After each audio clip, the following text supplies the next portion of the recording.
সকল গুনাহকে ক্ষমা করে দিতে পারেন।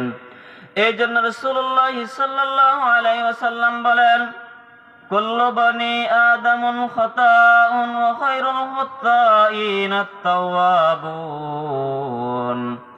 প্রত্যেকটা বনি আদম ইনসান জাতি ভুল করতে পারে।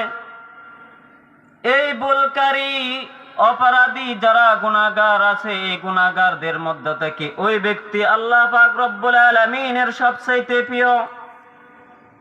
যে বান্দা নাকি গুনাহ করার পরে অনুতপ্ত হয়ে আল্লাহ পাক রব্বুল আলামিনের কাছে ক্ষমা চায়, আল্লাহ পাক রব্বুল আলামিনের কাছে গুনাহ মাফ চায়, এই ব্যক্তি হচ্ছে আল্লাহ পাক রব্বুল আলামিনের প্রিয় বান্দা, সবচাইতে কাছের বান্দা। এই জন্য সবাই পড়ি আলহামদুলিল্লাহ। এই জন্য আমরা সবাই তওবাকারীর কাতারে আল্লাহ পাক রব্বুল আলামিনের কাছে যে যত বেশি ক্ষমা চাইতে পারি সেই প্রতিযোগিতা আমাদের থাকা দরকার।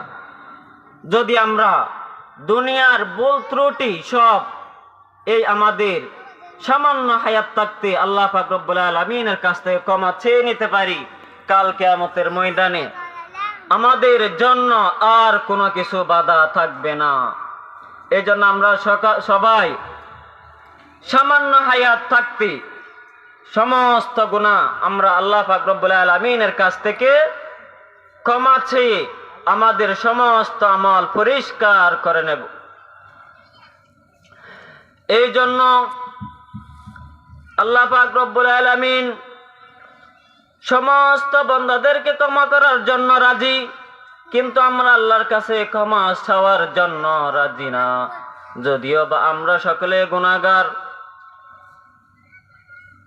আমরা গুনাহ করার পরে অবশ্যই আল্লাহর কাছে তওবা করে ক্ষমা চেয়ে নেব।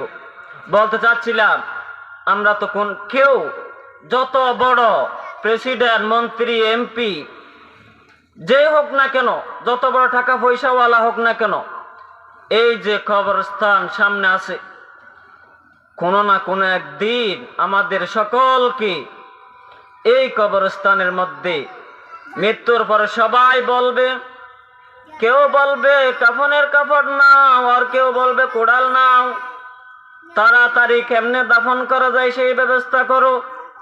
দুনিয়ার মধ্যে যে যত আপন মানুষ হোক না কেন, সবাই বলবা আগে দাফন করে আসো।